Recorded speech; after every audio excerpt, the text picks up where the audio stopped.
What's going on, YouTube? I'm sure y'all have heard the breaking news. President Joe Biden has just dropped out of the 2024 presidential election.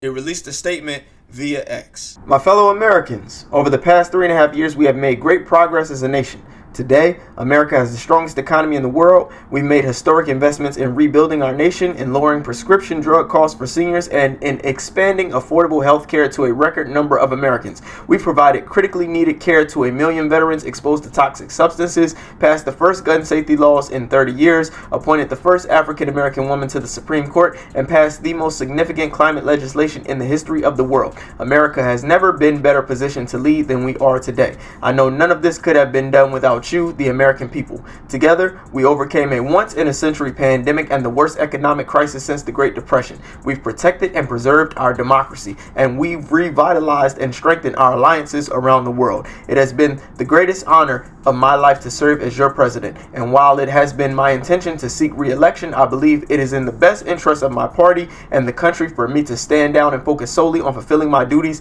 as president for the remainder of my term. I will speak to the nation later this week in more detail about my decision. For now, let me express my deepest gratitude to all of those who have worked so hard to see me reelected. I want to thank Vice President Kamala Harris for being an extraordinary partner in all of this work. And let me express my heartfelt appreciation to the American people for the faith and trust you have placed in me. I believe today what I always have, that there is nothing America can't do. When we do it together, we just have to remember we are the United States of America. So Joe Biden has stepped down, as he should have, as we have been expecting him to do.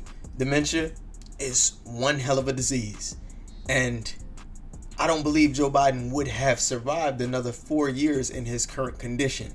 I would say it was extremely imperative and possibly existential that he stepped down from running for re-election. But you guys know what that means. Kamala Harris has to step up to the plate, arguably the worst primary Democratic candidate in the history of America. And many of us are aware of that. Not simply because she's a mid-wit, annoying, her laugh is obnoxious, she can't formulate a coherent thought and articulate it in a cogent manner. Not only due to those things, but also because she's a woman. Let's just call a spade a spade.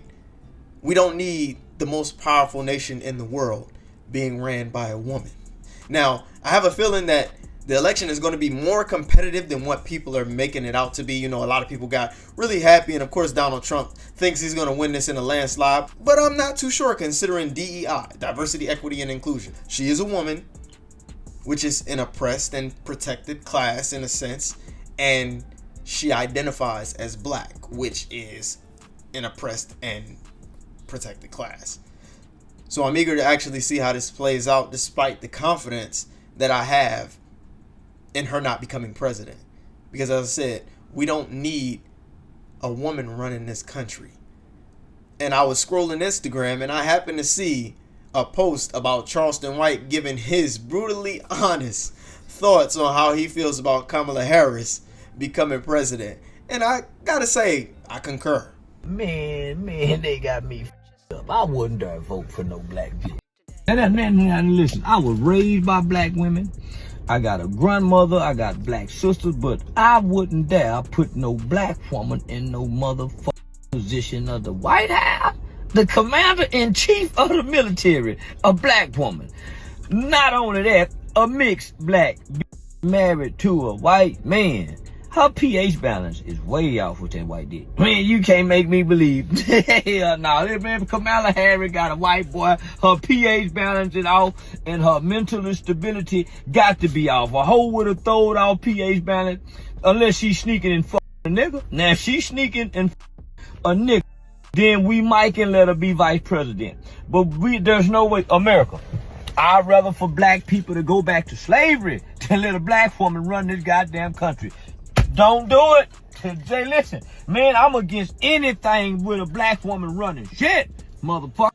Get your ass back in that bedroom and in the kitchen. But the White House, America, we can't do this here now. Hell no, hell no. I'd rather have another motherfucking civil war before we let a bitch in this motherfucker.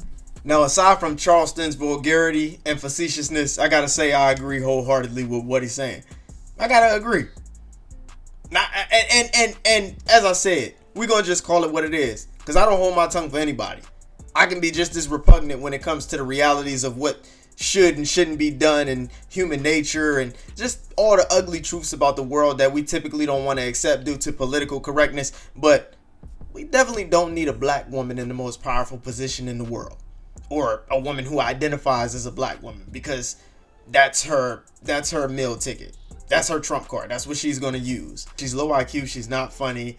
We be the laughing stock of the world. We already were with Joe Biden, and we didn't think it could get any worse than having a dementia patient, a senior citizen, a senile old man sitting in the White House barking orders that he can't even remember.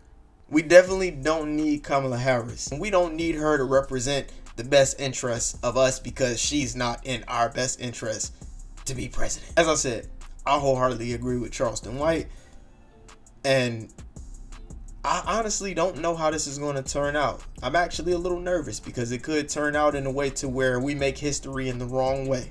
Yet again, I'm not 100% confident that this is going to look the way we think it looks. Hillary Clinton was its own phenomenon. Trump versus Hillary was its own phenomenon. But I really got to say, banking on the possibility and the current state of America and the way women are and the way leftists are, Kamala could see, she could see a substantial vote. She could receive a significant amount of support in this stint that she doesn't deserve, in this opportunity that she doesn't deserve, and quite frankly that she's not qualified for. And as I said, the most incompetent individual probably in the history of America to be running for office. At least Hillary Clinton was married to a former president. Kamala Harris was dating Montel Williams. Not to mention, she wouldn't be where she is if it wasn't for Willie Brown.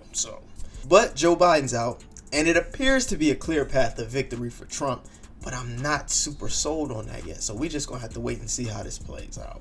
As I said, I agree with Charleston White. We don't need a woman, especially a black woman, in the most powerful position in the world, having a responsibility and authority that comes with being president in the palm of her hands. Otherwise, we can kiss our asses goodbye as Americans. I'll catch you guys on the next dosage. Over and out.